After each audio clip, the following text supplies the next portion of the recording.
if you're looking for the next big opportunity in the market, you are in luck. We've got a guest fast pitch lined up for you. Courtney Dominguez of Payne Capital Management is here to lay out her best idea. Welcome to you, Courtney. And you're pitching Freeport-McMoRan. And this is an interesting one given the run in the stock and copper prices at record highs already. So what's the catalyst here that propels this higher?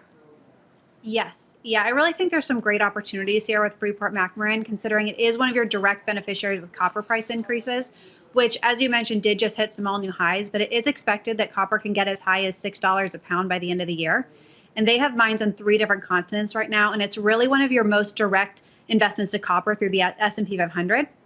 And those supply and demand constraints right now are only expected to likely get worse. So supply is at one of its worst constraints we've seen, but demand is only expected to increase. And add on top of that, the fact that clean energy demand for copper is expected to increase 5-fold this decade. And there can very well be some significant supply shortages in copper here in the mid-2020s, which is only going to increase copper prices further and therefore benefit Freeport.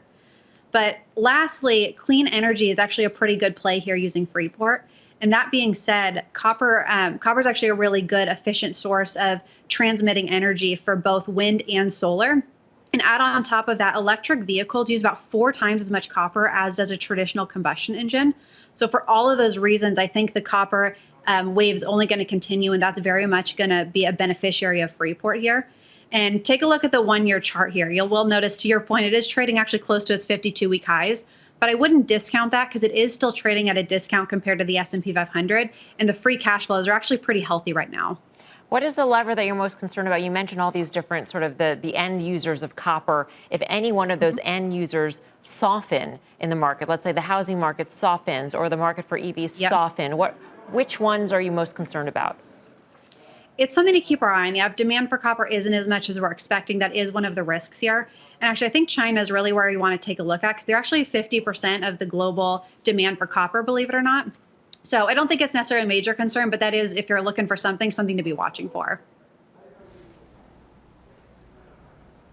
Courtney, so I'm curious, when you look at the balance sheet, is that something that you're looking at and just saying, wow, it's just too cheap? Because where it's trading on a PE level, as well as you look at the free cash flow and everything else, is that intriguing still for you at this level? It is. Yeah, I mean, they actually didn't even have free cash flow last year, but you're actually seeing now they do have free cash flow again this year. And they are trading. You look at their forward PEs, it actually is cheaper than the rest of the S&P 500. So I think you got to look at some of those fundamentals, and it is a good value here still. Just curious, Courtney, do you like a lot of the other, resource stocks, or is Freeport-McMoRan, is that a standout? Very much. I mean, I think inflation, which I know we've already talked about on this show, is very much kind of here to stay. And I do think it's something we definitely need as a hedge in our portfolio. So looking at materials in general, it's a really good opportunity to have a piece of that and be able to make sure that you can take advantage of inflation kicking in. Freeport's just a really good example of that. It's not the only one that I'm looking at by any means. All right, it's time to vote. So are you buying Courtney's pitch on Freeport-McMoRan? Guy Adami, kick things off with your vote. Mel, are you able to read my smart board for me, please? Could you do that? Let me see. It says, preaching down arrow choir. Preaching to the choir, perhaps? She's preaching to the choir. That's exactly. No, it's not perhaps. That's spot on, by the way. Well done, Courtney. Despite the move, I think it trades up to the '08 high, which I believe, and Tim can fill me in, $58 or thereabouts.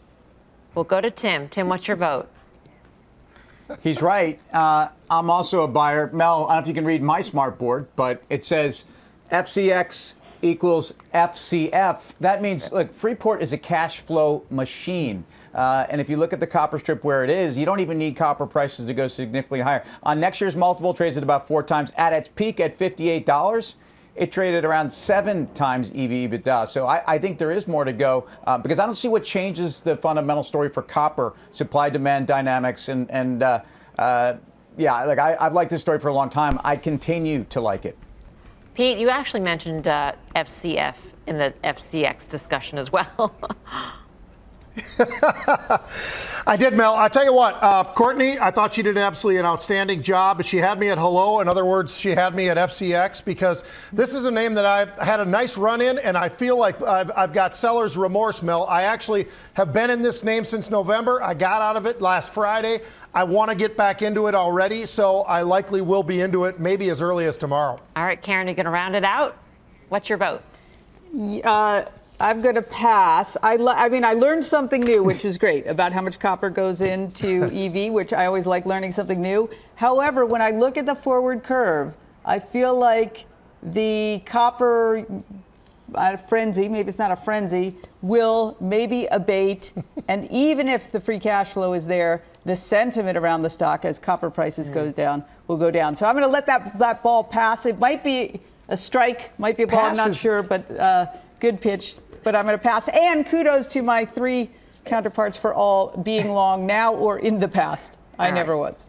Well, 3 out of 4 traders ain't bad, Courtney. Our thanks to you, Courtney Dominguez of Payne Capital. But the key here is whether or not you out there watching the show are buying Courtney's pitch on Freeport-McMoRan. You can vote in our Twitter poll at CNBC Fast Money. We'll have the results later on in the show. But first,